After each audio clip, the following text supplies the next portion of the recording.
Hello guys, welcome back to study with Varsha. तो आज हम अपना एक न्यू टॉपिक पढ़ने वाले हैं जो कि होने वाला है फजान्स रूल। ये हमारी हमारी केमिस्ट्री की बुक का नेम है फंडामेंटल ऑफ केमिस्ट्री। इसकी जो है ये सीरीज़ नंबर 6 होने वाली है और इसमें हम पढ़ेंगे फजान्स रूल जो कि बीएससी फर्स्ट सेमेस्टर का टॉपिक है हमारा। तो जो स्टूडेंट बीएससी के फर्स्ट सेमेस्टर में है तो उनके लिए ये वीडियो है वो बड़ी हेल्पफुल होने वाली है। तो जो स्टूडेंट इस चैनल पर नए हैं तो चैनल को सब्सक्राइब करें जिससे आने वाली वीडियो का नोटिफिकेशन आप सभी को मिल सके। तो आज का हमारा टॉपिक है फजान्स रूल जिसमें हम पढ़ेंगे पोलराइजेशन ऑफ कैटायन, मतलब कैटायन की पोलराइजेशन, एनायन की पोलराइजेबिलिटी एंड कोवलेंट कैरेक्टर के बारे में। तो चलिए वीडियो को स्टार्ट करते हैं। तो सबसे पहले फजान्स रूल पढ़ने से पहले हम पोलराइजिंग पावर और पोलराइजेबिलिटी के बारे में पढ़ेंगे, क्योंकि पूरे टॉपिक में पोलराइजेशन पावर और पोलराइजेबिलिटी आएगा। तो आपको पहले यही समझना ज़रूरी है कि पोलराइजेशन पावर और पोलराइजेबिलिटी होती क्या है। और तो सबसे पहले हम पोलराइजिंग पावर देखते हैं। तो पोलराइजिंग पावर जो होती है वो होती है हमारी कैटायन की। और आपको ये भी याद रखना है कि कैटायन और एनायन होते क्या हैं। पोलराइजिंग पावर होती है हमारी कैटायन की। तो कैटायन का मतलब होता है पॉजिटिव और एनायन का मतलब होता है नेगेटिव। तो जहाँ जहाँ पे भी कैटायन आएगा तो कैटायन का मतलब आप याद रखना कि पॉजिटिव की बात हो रही है और एनायन का मतलब याद रखना आप नेगेटिव की बात हो रही है। तो आप इसे ऐसे भी याद रख सकते हैं सी ए के उससे, क्योंकि इसका कैटायन का अल्फ़ाबेट पहला क्या है सी और एनायन का है ए। तो मतलब सी मतलब पॉजिटिव और ए मतलब नेगेटिव। तो हम पहले पोलराइजिंग पावर देख लेते हैं कि पोलराइजिंग पावर होती क्या है। तो पोलराइजिंग पावर है कि polarising power refers to an atom ability to attract electron towards it. अब पोलराइजिंग पावर का मतलब होता है कि किसी भी एटम की एबिलिटी इलेक्ट्रॉन को अपनी तरफ अट्रैक्ट करने की, तो वही क्या कहलाती है, उसकी पोलराइजिंग पावर कहलाती है। सिंस कैटायन क्या होता है हमारा पॉजिटिव होता है, इसलिए वो क्या होता है एबल होता है attract electron toward themselves. Anion are negative so they do not attract more electron. क्योंकि कैटायन का मतलब क्या होता है पॉजिटिव, और जो हमारा मतलब पॉजिटिव होता है तो इसका मतलब होता है अगर हमारा कोई एटम पॉजिटिव है तो उसके मतलब है कि उसके पास इलेक्ट्रॉन की कमी है, या फिर उसे बोलते हैं हम इलेक्ट्रॉन डेफिशिएंट एटम। और एनायन क्या होता है नेगेटिव चार्ज होता है उसके ऊपर। तो एनायन के ऊपर ऑलरेडी बहुत सारे इलेक्ट्रॉन होते हैं जिसके कारण वो अपने तरफ इलेक्ट्रॉनों को और अट्रैक्ट नहीं करता जब उसके पास ऑलरेडी इलेक्ट्रॉन है। मतलब एनायन क्या होता है इलेक्ट्रॉन रिच एटम होता है, जबकि कैटायन क्या होता है हमारा इलेक्ट्रॉन डेफिशिएंट एटम होता है। कैटायन के पास इलेक्ट्रॉनों की कमी होती है जबकि एनायन के पास इलेक्ट्रॉनों की मतलब इलेक्ट्रॉन ज़्यादा होते हैं, वो इलेक्ट्रॉन रिच एटम होता है और ये इलेक्ट्रॉन डेफिशिएंट एटम होता है हमारा कौन कैटायन। और एनायन होता है हमारा इलेक्ट्रॉन रिच एटम। तो बस इसमें यही है कि पोलराइजिंग पावर किसकी होती है हमारी कैटायन की होती है। पोलराइजिंग पावर में होता है कि किसी भी एटम की वो एबिलिटी अट्रैक्ट करने की इलेक्ट्रॉन को अपनी तरफ इलेक्ट्रॉन को अट्रैक्ट करने की एबिलिटी को ही क्या कहते हैं हम पोलराइजिंग पावर बोलते हैं। Polarising power refers to an atom ability to attract electron toward themselves. Since cation क्या होता है पॉजिटिव होता है, इस वजह से क्या करता है वो इलेक्ट्रॉन को अपनी तरफ अट्रैक्ट कर लेता है। जबकि एनायन क्या होता है नेगेटिव होता है, उसके पास ऑलरेडी इलेक्ट्रॉन होते हैं, इस वजह से क्या करता है वो और इलेक्ट्रॉनों को क्या नहीं करता अट्रैक्ट नहीं करता। इसका एग्जाम्पल देख लेते हैं। जैसे हमारा होता है Na+ और Cl-। इसका एग्जाम्पल देखते हैं हम। जैसे एग्जाम्पल है हमारा Na+ का मतलब क्या है, अगर किसी चीज़ पे प्लस चार्ज है तो वो क्या है हमारा कैटायन है। तो ये तो कैटायन हो गया। और Cl- ये क्या हो गया एनायन। तो Na+ and Cl- are cation and anion. तो Na+ क्या हो गया हमारा कैटायन और Cl- क्या हो गया हमारा एनायन। मतलब आयनिक कंपाउंड कौन बनाता है, आयनिक बॉन्ड बनाते हैं हमारे जो नेगेटिव और पॉजिटिव चार्ज में क्या हो जाते हैं डिवाइड हो जाते हैं। तो Na+ मतलब उस पर पॉजिटिव चार्ज है और Cl- मतलब उस पर नेगेटिव चार्ज है, तो ये क्या बना रहे हैं हमारे आयनिक बॉन्ड बनाते हैं। ये दोनों मिलकर हमारे क्या बनते हैं NaCl बनाते हैं, आयनिक बॉन्ड बनाते हैं। तो Na+ के पास क्या होती है पोलराइजिंग पावर होती है, जिससे वो क्या करता है क्लोरीन के इलेक्ट्रॉनों को डिस्टॉर्ट्स कर देता है। जैसे कि ये हमारा एक क्लोरीन का एटम वो सोडियम का एटम है, Na+ का एटम है, और एक क्या हमारा है क्लोरीन का एटम। तो ये क्या करता है इस पे होता है पॉजिटिव चार्ज और इस पे क्या होता है हमारा नेगेटिव चार्ज। ये होता है हमारा कैटायन। तो ये क्या करता है इसके इलेक्ट्रॉनों को अपनी तरफ अट्रैक्ट करता है जिससे इसकी क्या हो जाती है, शेप क्या हो जाती है, चेंज हो जाती है। तो इसमें यही लिखा है कि Na+Cl- cation and anion ionic bond बनाते हैं, जो कि मतलब सोडियम के पास क्या होती है, पोलराइजिंग पावर होती है, जो क्या करती है, क्लोरीन के इलेक्ट्रॉनों को अपनी तरफ डिस्टोर्ट कर लेती है, मतलब अट्रैक्ट कर लेती है, जिससे उसकी शेप क्या हो जाती है, चेंज हो जाती है। देम टुवर्ड सोडियम एटम, मतलब सोडियम के एटम की तरफ क्लोरीन के इलेक्ट्रॉन क्या हो जाएंगे, अट्रैक्ट हो जाएंगे। और क्लोरीन की जो टेंडेंसी होती है अपने इलेक्ट्रॉनों को डिस्टोर्ट कराने की या फिर लूज़ करने की, उसे क्या कहते हैं, पोलराइजेबिलिटी होती है। तो पोलराइजिंग पावर किसकी होती है, कैटायन की, और पोलराइजेबिलिटी किसकी होगी, एनायन की। एनायन मतलब नेगेटिव चार्ज और कैटायन मतलब पॉजिटिव चार्ज। तो पोलराइजेबिलिटी का मतलब क्या हो गया, पोलराइजेबिलिटी है हमारी anion tendency to lose electron cloud is known as polarisability, मतलब एनायन की जो टेंडेंसी होती है अपने इलेक्ट्रॉनों को देने की, उसे क्या बोलते हैं, पोलराइजेबिलिटी बोलते हैं। और पोलराइजिंग पावर किसे बोलते हैं, इलेक्ट्रॉनों को अट्रैक्ट करने की जो मतलब वो होती है हमारी एबिलिटी, किसी भी एटम के पास जो इलेक्ट्रॉनों को अट्रैक्ट करने की जो एबिलिटी होती है उसे बोलते हैं पोलराइजिंग पावर। और पोलराइजेबिलिटी किसे बोलते हैं, कि मतलब कोई भी एटम है वो अपने इलेक्ट्रॉनों को लूज़ कर रहा है तो वो क्या हो जाएगी, पोलराइजेबिलिटी हो जाएगी। और आपको ये भी पता चल गया कि पोलराइजिंग पावर किसकी होती है कैटायन की, और पोलराइजेबिलिटी किसकी होती है, हमारी एनायन की। और आपको ये भी याद रखना है कि कैटायन मतलब पॉजिटिव, एनायन मतलब नेगेटिव। तो अब हम अपना देखते हैं कि वो फजान्स रूल क्या कहता है। तो फजान्स ने दिया था, वो भी कब दिया था, 1924 में दिया था। फजान्स ने बताया था कि वेरीफाइड आयनिक कंपाउंड अभी बताया मैंने, जो पॉजिटिव और नेगेटिव चार्ज से मिलकर बनते हैं उसे बोलते हैं हम आयनिक कंपाउंड। तो उसने बताया था कि फजान्स ने 1924 में बताया कि ionic compound don't have 100% ionic character, कि किसी भी कंपाउंड में जो आयनिक कंपाउंड बनाता है उसके पास 100% आयनिक कैरेक्टर नहीं होता, उसके पास थोड़ा सा क्या होता है, कोवेलेंट कैरेक्टर भी होता है। But ionic compound can also represent certain covalent character, उसके पास क्या होता है, कोवेलेंट कैरेक्टर भी होता है। It can be explain on the basis of following facts, वो किसके द्वारा बताया गया, कुछ फैक्ट्स बताए थे उसने, किसने बताए थे, फजान्स ने बताए थे। वो भी कब बताए थे, 1924 में बताए थे। उसने बताया कि कोई भी कंपाउंड 100% आयनिक नहीं होता, उसके अंदर कुछ ना कुछ क्या होता है, कोवेलेंट कैरेक्टर होता है। और वो किसने किसने बताया था, कुछ फैक्ट्स दिए थे जो कि हम अब देखेंगे। इसने बताया था कि ionic bond cation and anion are present near each other. इसने बोला कि कैटायन मतलब पॉजिटिव चार्ज और एनायन मतलब नेगेटिव चार्ज, वे एक दूसरे के क्या होते हैं, क्लोज होते हैं, एक दूसरे के क्लोज होते हैं, जिससे cation will attract the electron cloud of anion. मतलब क्या करता है, कैटायन क्या कर देता है, इलेक्ट्रॉन क्लाउड को अट्रैक्ट कर लेता है अपनी तरफ एनायन के itself and it will repel the nuclear of anion. और वो क्या करता है, मतलब हमें पता है कि किसी भी कोई एटम है उसका जो न्यूक्लियस होता है, न्यूक्लियस क्या होता है, पॉजिटिव होता है। और एनायन है, एनायन में तो खुद ही पॉजिटिव है, तो वो पॉजिटिव पॉजिटिव क्या करेंगे, एक दूसरे को रिपेल करते हैं, उसके न्यूक्लियस को तो वो रिपेल करता है और उसके इलेक्ट्रॉनों को क्या करता है, अट्रैक्ट करता है। इलेक्ट्रॉन कहाँ होते हैं, उसके शेल्स में होते हैं, यहाँ होते हैं इसके, ये जो आउटर मोस्ट शेल है ना उसमें यहाँ पे होते हैं। और न्यूक्लियस को क्या करता है, वो रिपेल करता है, क्योंकि पॉजिटिव पॉजिटिव आपस में क्या करते हैं, एक दूसरे को रिपेल करते हैं, मतलब एक दूसरे को दूर मतलब धक्का देते हैं, ऐसे बोल सकते हो। Due to its geometry of anion has been change, जिसके कारण क्या होती है, एनायन की जो ज्योमेट्री है वो चेंज हो जाती है। And will collect at one side at nucleus on opposite side. क्या होता है कि electron will collect at one side, और इलेक्ट्रॉन क्या हो जाते हैं, एक साइड कलेक्ट हो जाते हैं, और जो न्यूक्लियस होता है मतलब जो पॉजिटिव चार्ज होता है वो दूसरी साइड अपोजिट साइड क्या हो जाता है, कलेक्ट हो जाता है। एक बार हम इसका डायग्राम देख लेते हैं जिससे हमें और क्लैरिटी मिल जाए कि फजान्स ने क्या बताया था।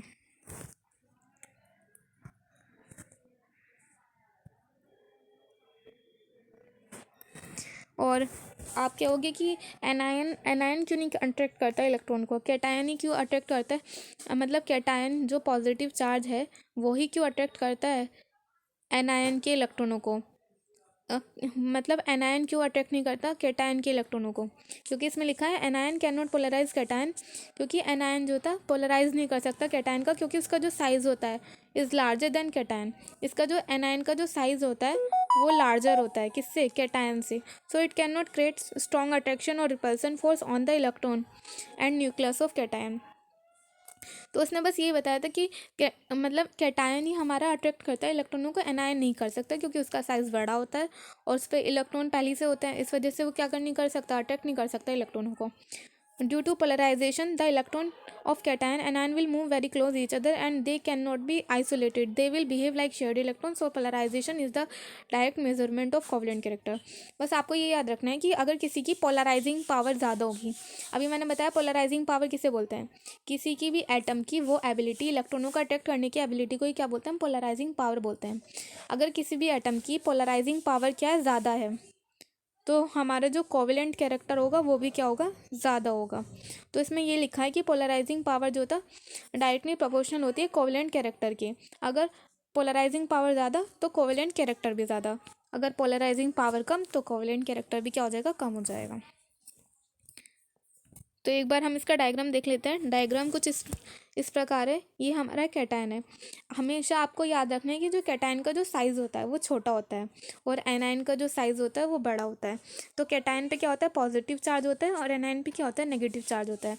तो कैटायन क्या करता है, इसके इलेक्ट्रॉनों को अपनी तरफ अट्रैक्ट कर लेता है, अपनी तरफ अट्रैक्ट कर लेता है, जिसके कारण उसकी क्या हो जाती है, शेप चेंज हो जाती है. अब इसमें देखो इसने क्या करा, एनायन के इलेक्ट्रॉनों को अपनी तरफ अट्रैक्ट कर लिया, जिसके कारण जो एनायन था इसकी शेप कुछ इस प्रकार डंबल सी हो गई, कुछ इस प्रकार हो गई. इस पहले ये स्फेयर जैसी थी, अब ये कैसी हो गई, डंबल्स टाइप हो गई, कुछ इस प्रकार हो गई. और उसने बोला था कि वो क्या करता है, एनायन की न्यूक्लियस को क्या करता है, रिपेल करता है और उसके इलेक्ट्रॉन एक साइड आ जाते हैं और न्यूक्लियस क्या हो जाता है, अपोजिट साइड चला जाता है. तो इसका न्यूक्लियस क्या हो गया, अपोजिट साइड चला गया, क्योंकि ये भी पॉजिटिव था ये भी पॉजिटिव था, तो उसने एक दूसरे को क्या किया, रिपेल किया. तो ये कुछ इस प्रकार रिपेल करेगा कि ये कहेगा कि इस वाले पॉजिटिव चार्ज को ये रिपेल करेगा, जिससे उसका जो पॉजिटिव चार्ज है एनायन का वो इस साइड आ गया और इलेक्ट्रॉन कहाँ चले गए, इस साइड चले गए. और इसकी शेप भी क्या हो गई, चेंज हो गई, क्योंकि इसने कैटायन ने क्या कर लिया, इसके इलेक्ट्रॉनों को अट्रैक्ट कर लिया अपनी तरफ. तो अब हम फजान्स ने मतलब ये तो बताया ही था, बट इसके कुछ फैक्टर्स भी बताए थे जो कि इंपॉर्टेंट फैक्टर्स हैं, आपको याद रखने हैं. तो फैक्टर अफेक्टिंग ऑन फजान्स रूल, जो फजान्स रूल को अफेक्ट करते हैं, तो कौन से फैक्टर्स हैं, कि हमें बताया था कि स्मॉल साइज़ ऑफ कैटायन, कि कैटायन का साइज़ क्या होना चाहिए, छोटा होना चाहिए, तभी वो क्या करेगा, अट्रैक्ट कर पाएगा उसके इलेक्ट्रॉनों का. अगर उसका फजान मतलब कैटायन का साइज़ बड़ा हुआ तो वो अट्रैक्ट ही कर पाएगा एनायन के इलेक्ट्रॉनों को. मतलब कैटायन मतलब बताया था कि पॉजिटिव चार्ज ही होता है, ये याद रखना है आपको. तो the small cation because of their high electron density tends to distort polarize the electron cloud of anion. मतलब इसमें यही बताया कि कैटायन का जो साइज़ है वो छोटा होना चाहिए, जिसके कारण उसके पास जो हाई डेंसिटी होती है इलेक्ट्रॉन को अपनी तरफ अट्रैक्ट करने की, greater extent, hence the compound containing small cation will have more covalent character.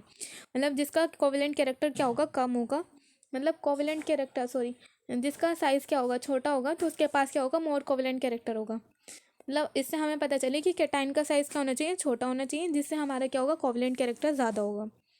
तो स्मॉल साइज़, अगर कैटायन का साइज़ क्या है, छोटा है, तो उसकी मतलब पोलराइजिंग पावर क्या है, ज़्यादा होगी. पोलराइजिंग पावर का मतलब है इलेक्ट्रॉन को अट्रैक्ट करने की एबिलिटी, उसे बोलते हैं हम पोलराइजिंग पावर, जिससे हमारा क्या होगा, कोवेलेंट कैरेक्टर क्या होगा, ज़्यादा होगा.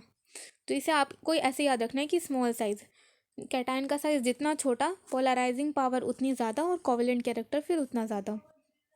जैसे हमारा क्या होता है, NiCl होता है, LiCl होता है, ये होता है हमारा लिथियम क्लोराइड.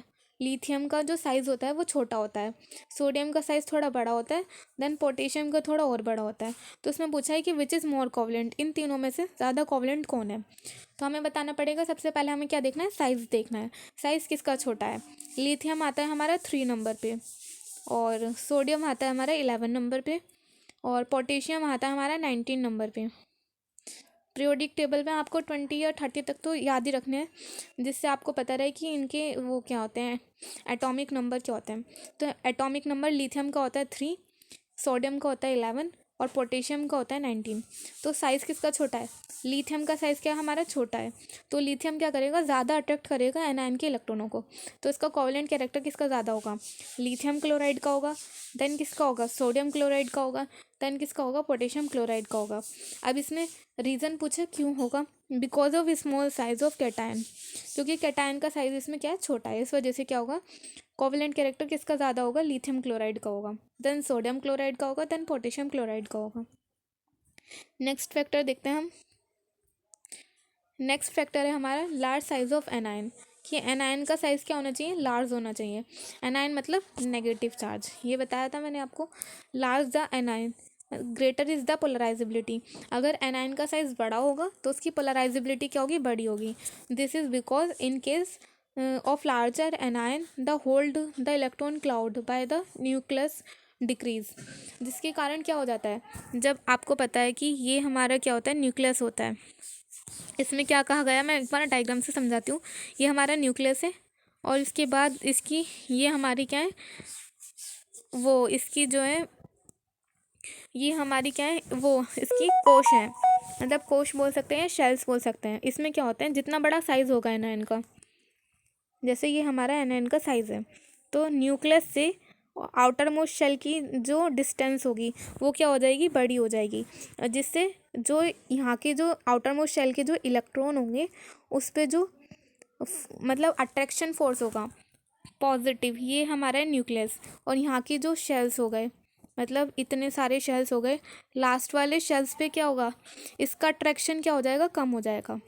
मतलब अगर आप क्या हो कि अगर कोई छोटा बच्चा है, अगर छोटा बच्चा कोई भारी खेल रहा है तो आप उसे आराम से मतलब इजीली उस पर क्या कर सकते हो, इजीली उसकी मतलब देखभाल कर सकते हो। अगर वो कुछ ज़्यादा ही दूर चला जाए तो आप उसकी देखभाल नहीं कर सकते, मतलब आपके उसकी देखभाल नहीं कर सकते। ऐसे ही समझो कि अगर ये जो हमारा इलेक्ट्रॉन ज़्यादा मतलब डिस्टेंस पे होगा तो जो न्यूक्लियस होगा वो उसे इलेक्ट्रॉन को अपनी तरफ अट्रैक्ट नहीं कर पाएगा, तो इसके कारण जो इलेक्ट्रॉन की जो वो आसानी से क्या हो जाएगा, रिलीज़ हो जाएगा, आउटर मोस्ट शेल से आसानी से रिलीज़ हो जाएगा, जिसके कारण कैटायन उसे अपनी तरफ अट्रैक्ट कर लेगा और उसकी शेप क्या हो जाएगी, चेंज हो जाएगी। इस वजह से एनायन का जो साइज़ है वो क्या होना चाहिए, बड़ा होना चाहिए। तो हमें पता चल गया, इसने यही कहा कि लार्ज द एनायन, मतलब एनायन का साइज़ क्या होना चाहिए, बड़ा होना चाहिए। जिससे क्या होगी, उसकी पोलराइजेबिलिटी क्या होगी, ज़्यादा होगी। पोलराइजेबिलिटी का मतलब बताया था मैंने कि किसी भी एटम की मतलब इलेक्ट्रॉनों को लूज़ करने की टेंडेंसी, मतलब अब जब इसका साइज़ बड़ा होगा तो इलेक्ट्रॉन को ये आसानी से लूज़ कर देगा। This is because in case larger of anion, मतलब एनायन का साइज़ लार्जर हो जाएगा, the hold on the electron cloud by the nucleus decrease.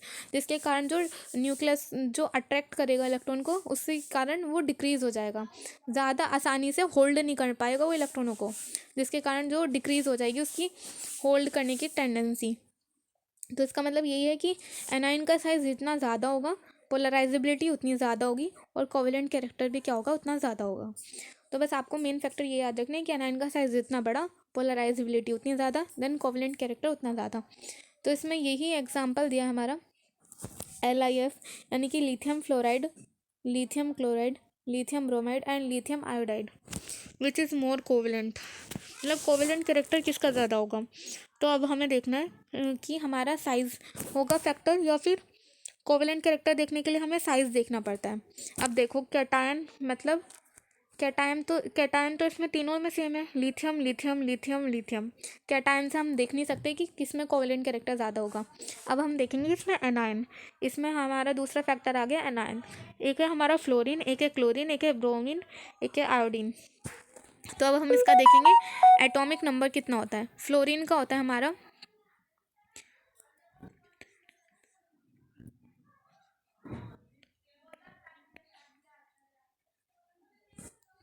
Fluorine का होता है हमारा 9, जो एटॉमिक नंबर होता है वो होता है हमारा 9। क्लोरीन का होता है 17 और ब्रोमीन का होता है 35 और आयोडीन का आई थिंक 53 होता है। क्लियर तो नहीं है बट शायद 53 होता है ऑलमोस्ट। तो अगर कुछ गड़बड़ी हो गई तो माफ़ कर देना, बट आई थिंक 53 होता है। तो इसमें सबसे ज़्यादा एटॉमिक नंबर किसका है, 53 का है। तो जिसका एटॉमिक नंबर ज़्यादा, मतलब उसका साइज़ भी बड़ा होगा। अगर 53 एटॉमिक नंबर है तो उसका साइज़ बड़ा है, इसका मतलब कोवेलेंट कैरेक्टर किसका ज़्यादा होगा। हमें यही देखना था कि एनायन का साइज़ किसका बड़ा है। तो एनायन का साइज़ किसका बड़ा है, आयोडीन का। तो लिथियम आयोडाइड का कोवेलेंट कैरेक्टर ज़्यादा होगा, देन लिथियम ब्रोमाइड का होगा, देन लिथियम क्लोराइड का होगा और देन लिथियम फ्लोरीन का होगा। और इसमें रीज़न पूछेगा कि कोवेलेंट कैरेक्टर इनका ज़्यादा क्यों होगा, क्योंकि इसमें क्या है, because of the large size of anion. क्योंकि इसमें क्या है, साइज़ किसका, एनायन का साइज़ क्या है, ज़्यादा है, इस वजह से इसमें कोवेलेंट कैरेक्टर क्या होगा, ज़्यादा होगा। नेक्स्ट आता है हमारा high charge on the cation और एनायन। इसमें पहले हमें साइज़ की बात करी कि साइज़ क्या होना चाहिए, कैटायन का साइज़ छोटा होना चाहिए, एनायन का साइज़ बड़ा होना चाहिए। अब तीसरा फैक्टर आता है, ये थर्ड और फोर्थ फैक्टर है बट हमने इसमें एक में ही मिक्स कर रखा है। तो इसमें लिखा है हाई चार्ज ऑन कैटायन और एनायन, कि कैटायन पे जितना चार्ज होगा और एनायन पे जितना चार्ज होगा उतना क्या होगा, कोवेलेंट कैरेक्टर ज़्यादा होगा, पोलराइजिबिलिटी भी ज़्यादा होगी और पोलराइजिंग पावर भी ज़्यादा होगी, देन कोवेलेंट कैरेक्टर भी ज़्यादा होगा। तो इसे पढ़ लेते हैं। Higher the charge on the cation greater its polarising power. अगर किसी कैटायन का चार्ज उस पर बहुत ज़्यादा है, पॉजिटिव चार्ज या फिर मतलब चार्ज जितना ज़्यादा है, तो उसकी पोलराइजिंग पावर क्या होगी, ज़्यादा होगी। Because the cation attack the electron cloud of anion more easily and strongly. मतलब जितना ज़्यादा कैटायन पे चार्ज है वो उतनी ईजिली एनायन के इलेक्ट्रॉनों को अट्रैक्ट कर लेगा। तो हैंस कोवेलेंट कैरेक्टर क्या हो जाएगा, इंक्रीज हो जाएगा। मतलब जितना ज़्यादा चार्ज होगा कैटायन पे, मतलब इलेक्ट्रॉनों इस ऐसा मानो कि अगर इस पर जितना ज़्यादा चार्ज है तो उसके इलेक्ट्रॉनों की कमी क्या है, उसमें उतनी ज़्यादा है, तो जिसके कारण वो एनायन के इलेक्ट्रॉनों को आसानी से ईजिली अट्रैक्ट कर लेगा, जिसके कारण कोवेलेंट कैरेक्टर क्या हो जाएगा, इंक्रीज हो जाएगा।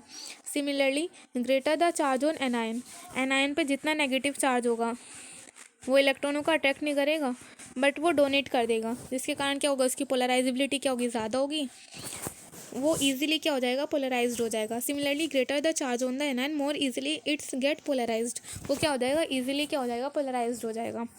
इसमें अब हम इसे कैसे याद रखेंगे, इसमें याद रखना है कि चार्ज ऑन एनायन और कैटायन, मतलब एनायन और कैटायन पे जितना ज़्यादा चार्ज होगा, पोलराइजिबिलिटी किसकी होती है, वो होती है हमारी एनायन की। एनायन की पोलराइजिबिलिटी उतनी ज़्यादा होगी और कैटायन की पोलराइजिंग पावर उतनी ज़्यादा होगी, जिसके कारण हमारा कोवेलेंट कैरेक्टर क्या होगा, ज़्यादा होगा। अब हमारा ये एग्जाम्पल है NaCl, MgCl और AlCl, मतलब सोडियम क्लोराइड, मैग्नीशियम क्लोराइड और एल्यूमिनियम क्लोराइड। अब हम इसमें देखेंगे चार्ज फैक्टर।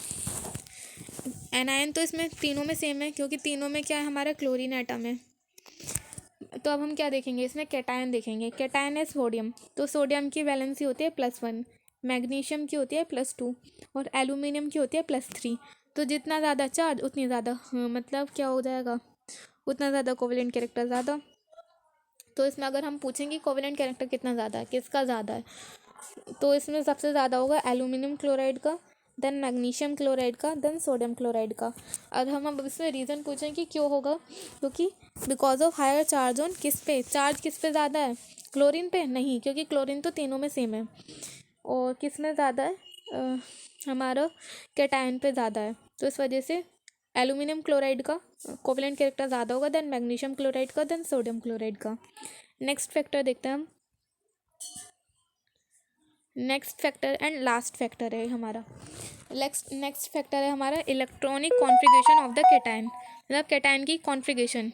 जैसे हम इलेक्ट्रॉनिक कॉन्फ़िगरेशन करते हैं किसी भी एटम का, तो अगर वो ज़्यादा होगी तो क्या हो जाएगी हमारी, तो in case of 2 cations having the same size and charge, अगर किसी भी कैटायन पे, मतलब जो कैटायन हमारा पॉजिटिव चार्ज होता है, अगर उसका जो साइज़ है वो भी सेम है और चार्ज है वो भी सेम है, अगर हमने मान लिया कि ये दोनों कैटायन है, इन दोनों का साइज़ क्या सेम है और चार्ज भी, जैसे इस पर +2 है और इस पर भी क्या है, +2 है, वो भी सेम है, the one with the pseudo noble gas configuration.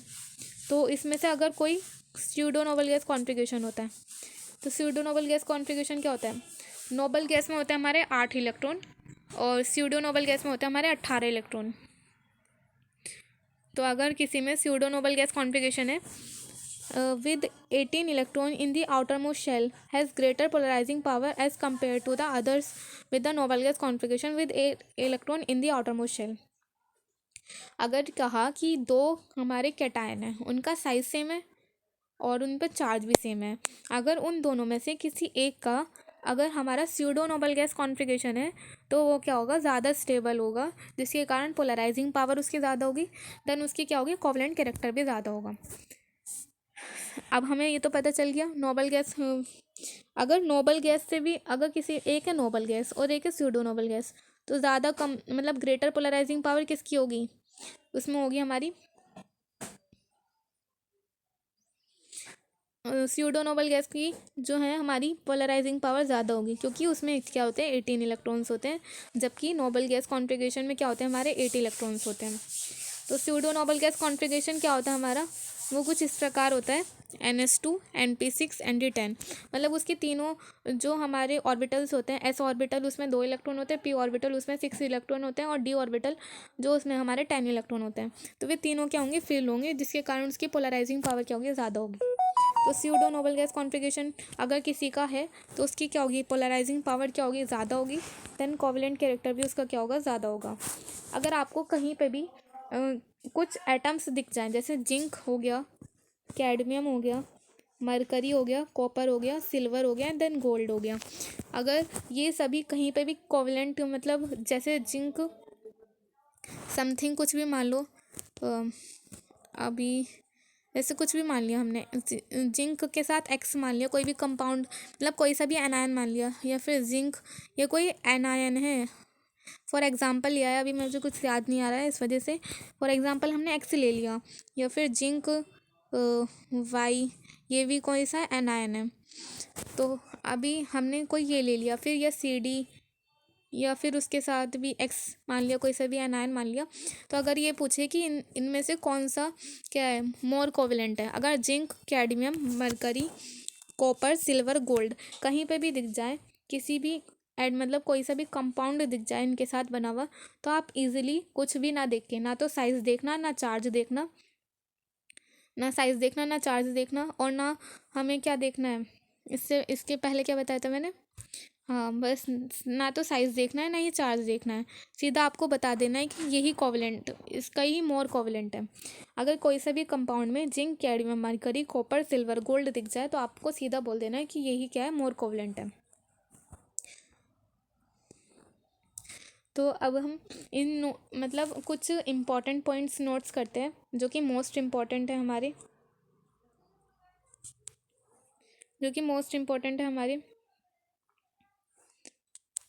तो अब हमें याद रखना है कि अगर किसी की भी कोवेलेंट कैरेक्टर ज़्यादा है तो उसकी सोल्युबिलिटी क्या होगी, कम होगी। सोल्युबिलिटी का मतलब होता है कि घुलना, सोल्युबिलिटी का मतलब होता है घुलने से, कि अगर किसी का कोवेलेंट कैरेक्टर ज़्यादा है, कोवेलेंट कैरेक्टर हमें पता ही चल गया कैसे फाइंड करेंगे, पहले तो साइज़ देखेंगे किसका, कैटायन का छोटा होना चाहिए, साइज़ देखेंगे, फिर एनायन का बड़ा होना चाहिए, चार्ज देखेंगे कैटायन और एनायन का दोनों का ज़्यादा होना चाहिए, देन देखेंगे हम स्यूडो नोबल गैस कॉन्फ़िगरेशन, अगर उसका है तो वो क्या होगा, उसका भी कोवेलेंट कैरेक्टर क्या होगा, ज़्यादा होगा।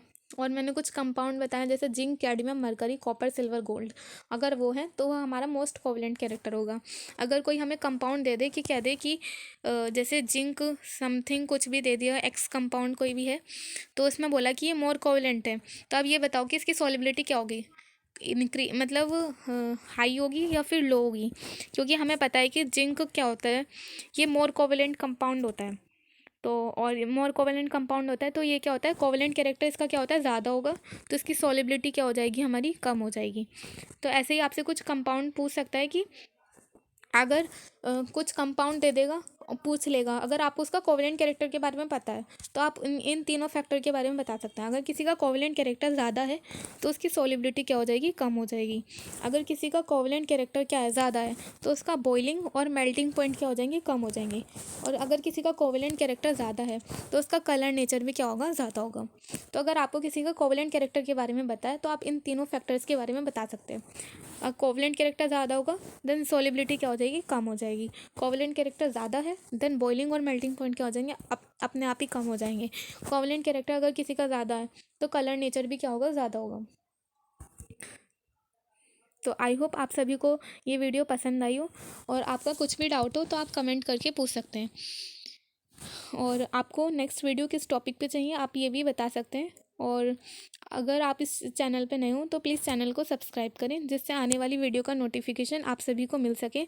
मिलते हैं आपसे नेक्स्ट वीडियो में नेक्स्ट टॉपिक के साथ। Thanks for watching.